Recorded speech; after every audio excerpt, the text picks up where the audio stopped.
Good evening and welcome to Express News with me, Deepika, your daily half-an-hour window that brings you 100 news and updates from the country and the world in 30 minutes. Let's begin. India's External Affairs Minister Dr. S. Jaishankar's visit to Belgium commenced with discussions on combating terrorism and bolstering bilateral ties with his Belgian counterpart. Dr. S. Jaishankar also held wide-ranging discussions on deepening cooperation in trade, investment, technology, defense and security, pharmaceuticals, clean energy and mobility. Belgium is the first stop in Jaishankar's week-long visit to Europe. Addressing the Indian community, representatives from Belgium and Luxembourg, India's External Affairs Minister emphasized on Belgium's need to adapt the idea of Atmanirbhar Bharat, commending India-Belgium relationship. During his visit to Switzerland, India's Minister of Commerce and Industry, Piyush Goyal, met with Guy Bernard Permelin, Swiss Federal Councillor and Head of the Department of Economic Affairs to discuss opportunities to enhance bilateral trade and investment. India's Minister Piyush Goyal viewed Le Corbusier's 1960 lithograph paintings Cortège in Switzerland, calling them a reflection of enduring India-Switzerland artistic and cultural ties, showcasing shared heritage and creativity. India's Minister Piyush Goyal also met the chairman and committee members of the recently established Institute of Chartered Accountants of India's Zurich chapter to discuss promotion of India's fintech expertise. Piyush Goyal also met Indian business delegates and held insightful conversations on new avenues for trade and investment between India and Switzerland, emerging from the India-EFTA Trade and Economic Partnership Agreement. India's Minister of State for Home Affairs Nityanand Rai inaugurated the 23rd National Security Guard International Seminar. The capital, Rai stressed that India is not going to tolerate any kind of terrorist activities and will continue to take concrete steps to counter terrorism. Terming the Pahalgam terror attack a dastardly act, the Indian minister said the country has given a befitting reply to Pakistan under Operation Sindoor and destroyed the terrorists' hideout. Nityanand Rai also said that terrorism is the biggest threat to global peace, progress and growth. He pointed out that the world must come together to effectively deal with the menace of terrorism and dismantle the terror infrastructure. Speaking on the successful completion of 11 years of PM Modi-led NDA government in India, UP Chief Minister Yogi Adityanath emphasized on ending dynastic politics to avoid repeating the mistakes of history and losing independence again. The head of BAPS Hindu Temple in Abu Dhabi, Swami Brahma Vihari Das, praised Prime Minister Narendra Modi for his dedicated leadership, noting his efforts in the past 11 years to strengthen India and uplift the world. India's defence production has reached 1,27,434 crore rupees, marking a 174% increase from 46,429 crore rupees in 2014. With initiatives like Make in India, the country is on the path to become a global leader in indigenous defence manufacturing. Defence Minister Rajnath Singh lauded Prime Minister Narendra Modi's 11-year leadership on X, crediting him for transforming India's defence with strong borders, modern forces and indigenous weapons, boosting self-reliance and global trust. Rajnath Singh highlighted on X that under Prime Minister Narendra Modi's leadership, India's defence has achieved record exports, modernised armed forces and indigenous weaponry over 11 years, making a proud stride towards self-reliance and global prominence. The government celebrated 11 years of defence achievements on X, emphasising robust border protection and redefined global partnerships, ushering in a bold new era for India's strategic and defence posture under PM Modi's leadership. India's defence exports have now reached 100+ countries, up from 0 in 2014. The vision of self-reliance in India has made the country go global with advanced military technology. India's Education Minister Dharmendra Pradhan attended the International Conference of Young Scientists at IIT Hyderabad with over 200 delegates from 60 countries, highlighting India's rising prominence as a global knowledge hub. The 17th edition of the joint military exercise Nomadic Elephant 2025 between India and Mongolia is underway at the Special Forces Training Centre in Ulaanbaatar. Focusing on non-conventional operations in semi-urban and mountainous terrains, the Nomadic Elephant exercise aims to enhance joint operational capabilities and interoperability between the Indian Army and the Mongolian Army. Finance Minister Nirmala Sitharaman led the 29th FSDC meeting in Mumbai, assessing India's financial stability amid global uncertainties. Attendees included MOS Pankaj Chaudhary, RBI Governor Sanjay Malhotra and key finance secretaries. The Reserve Bank of India has announced that it will discontinue daily variable rate repo auctions starting the 11th of June this year. The discontinuation of the VRR is due to liquidity surplus in the banking system reaching approximately 3 lakh crore rupees. The World Bank has updated global poverty lines as per data in 2025. Bangladesh's extreme poverty hit 9.3% amid economic slowdown. Sri Lanka faced modest growth, debt pressures. Pakistan's poverty rose to 44.7%, relying on $44.57 billion IMF loans and $38.8 billion from development banks. Indian indices ended the day in red, with Sensex closing 50 points lower,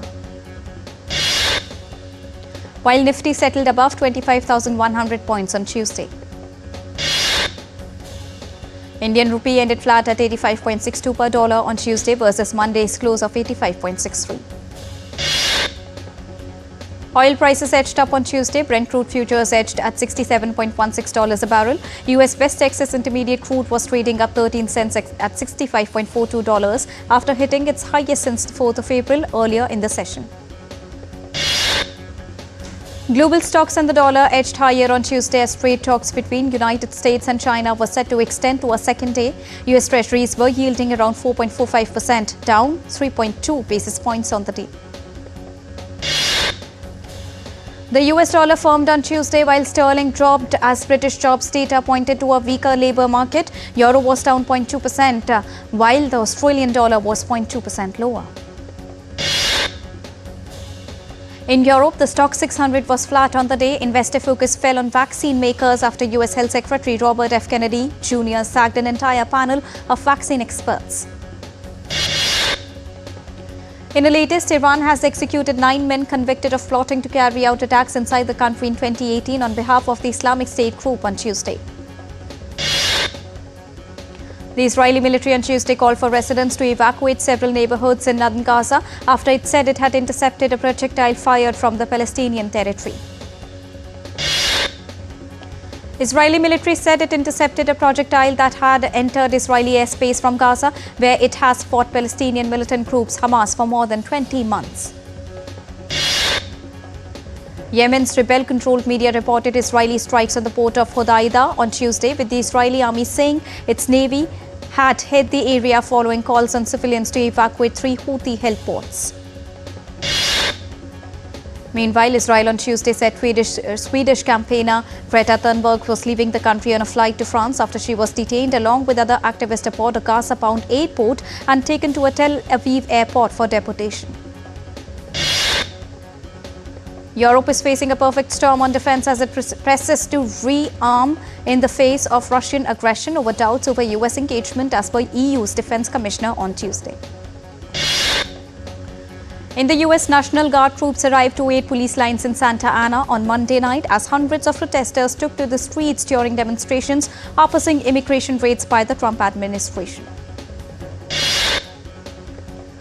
US President Donald Trump has ordered active duty US Marines and 2,000 more National Guard troops into Los Angeles, vowing those protesting immigration arrest would be hit harder than ever. On the ongoing anti-ICE protests, the United Nations has urged for joint efforts to prevent the escalation of militarizations in Los Angeles. Deputy spokesman for UN Secretary General Farhan Haq has emphasized the importance of joint efforts of local, state and federal authorities to de-escalate the unrest in Los Angeles. Several people died on Tuesday after a suspected shooter opened fire in a southeastern Austria school, including the suspected attacker. The U.S. State Department directed all U.S. missions abroad and consular sections to resume processing Harvard University student and exchange visitor visas after a federal judge in Boston last week temporarily blocked President Trump's ban on foreign students. At least 2 people died in fresh drone attacks on the Ukrainian capital, Kyiv, and the port of Odessa early on Tuesday amid Russia-Ukraine conflict. Ukraine and Russia carried out the first stage of a prisoner exchange on Monday following agreements reached in Istanbul last week. The Russian Defense Ministry said the first group of Russian servicemen under the age of 25 were returned from the territory controlled by the Kyiv regime.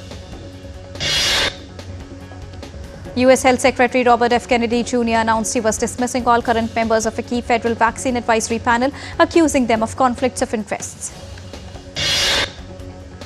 Kennedy has fired all 17 members of a US Center for Disease Control and Prevention panel of vaccine experts and is in the process of replacing them.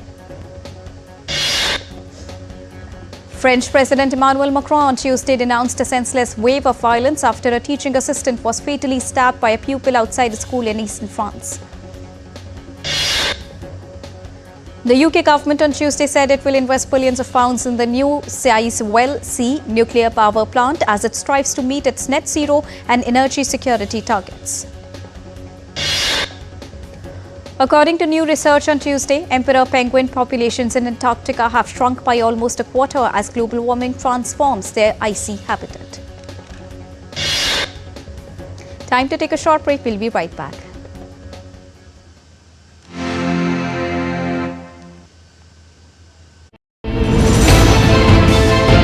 Geopolitics and trade deals. Economic challenges amid development. Hard work and the path to prosperity. It's the economy, always.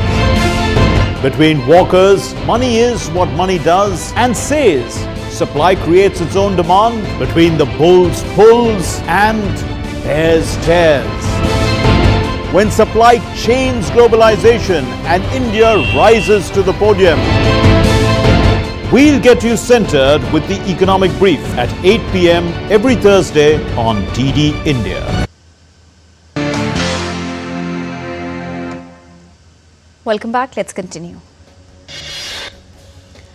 US National Hurricane Center termed Barbara as the first hurricane of the season in the Eastern Pacific as it gained strength moving parallel to the west coast of Mexico. Mexico's National Water Commission has reported that Barbara's outer bands are likely to bring heavy rainfall and warned that the rainfall could cause landslides, rising water levels and flooding in low-lying areas.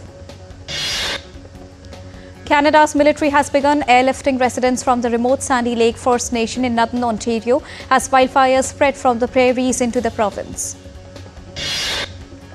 In recent weeks, wildfires have swept through heavily forested areas of the prairies, displacing over 30,000 residents across Alberta and Manitoba. Both Saskatchewan and Manitoba have declared states of emergency. People of the New South Wales in Australia woke to the first snow of the season. The last significant snowfall in central tablelands occurred in 2021, making this event a rare and delightful surprise for the residents. The Indian Meteorological Department has issued warnings for heat wave likely conditions in the capital and surrounding regions, predicting temperatures may touch 45 degrees Celsius again on Tuesday. Parts of Bihar, coastal Andhra Pradesh and Gangetic West Bengal are expected to experience hot and humid weather, with similar conditions likely to persist in Rajasthan over the next few days.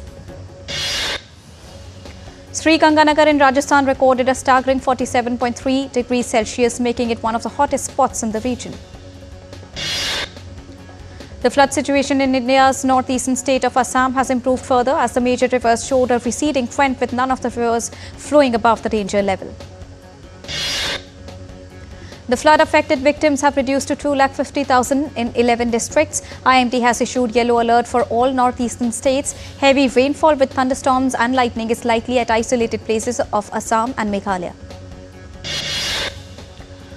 A kite flying competition was held in the Shilin River Tourist in Mongolia. Kites shaped like mythical creatures, their wings shimmering in the sunlight, and others that resemble flowers, their petals unfurling gracefully in the breeze. Kenya's National Theatre recently hosted Rainbow, the Not-So-Beautiful Show, a groundbreaking aerial parts competition that used dance and acrobatics to raise awareness about climate change. Founded by Congolese aerialist Christine Misenga, the event brought together young performers who showcased choreographed routines tackling environmental issues like pollution, deforestation and rising temperatures. The Hayward Gallery in London is showcasing the largest European retrospective of Yoshitomo Nara's work, featuring over 150 pieces from the Japanese artist's 40-year career. The exhibition includes drawings, paintings, sculptures, ceramics and installations that reflect Nara's diverse influences such as music, nature and the peace movement. Julien's Auction is hosting the largest collection of Princess Diana's fashion items. The sale, titled Princess Diana Style and a Royal Collection, features a wide range of items including dresses, handbags, shoes and accessories. Among the highlights is a 1988 silk floral dress by Pelpil Sasson, dubbed the caring dress because Diana wore it several times on hospital visits, with a price estimate of $200,000 to $300,000. To commemorate the 30th anniversary of Christo and Jean-Claude's iconic wrapped Richteg installation, a new live project artwork is recreating the look of the wrapped building. In 1995, the artist duo wrapped the building in 100,000 square meters of silver fabric, drawing huge crowds. This modern reinterpretation uses light projection to pay homage to the original piece. A special exhibition titled Echoes of Enlightenment, Light in Stone, Breathe on Canvas, opened at the Colombo National Museum to mark Pozon Poya, an annual festival commemorating the arrival of Buddhism in Sri Lanka. Celebrating the deep cultural ties between India and Sri Lanka, the special exhibition features rare Buddhist sculptures from both the countries, along with ancient paintings and photographs dating back to the 1st century BCE. In a vibrant celebration of words, ideas and cultures, the third edition of the Jaipur Film Festival in Spain has once again opened a literary bridge between India and the world. One of the key highlights was the compelling session titled How the World Made the West, where the historians and thinkers challenged Eurocentric narratives and explored how civilizations across Asia and Africa shaped what we now call the Western world. Rampur's Raza Library in India's northern state of UP earned acclaim for its innovative and forward-thinking approach. Its AI-powered talking book initiative was particularly praised during the annual festival of Russian Library Association. The library's director, Pushkar Mishra, highlighted the library's forthcoming initiatives, including the integration of artificial intelligence, blockchain technology and advanced digital platforms. The BET Awards 2025 marked its 25th anniversary in Los Angeles, with Kendrick Lamar leading nominations and victories. Drake, SZA and Doechii were among the top winners in the music category.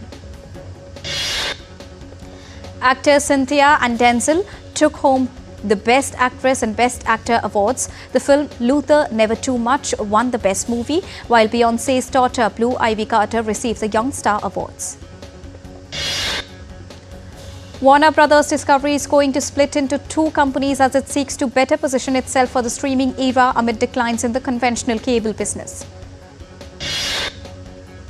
The entertainment giant will break itself into two publicly traded companies, one covering streaming and studios and the other global networks. A US judge on Monday dismissed actor Justin Baldoni's $400 million defamation lawsuit against actress Blake Lively, who had accused Baldoni of sexually harassing her while filming the 2024 movie It Ends With Us.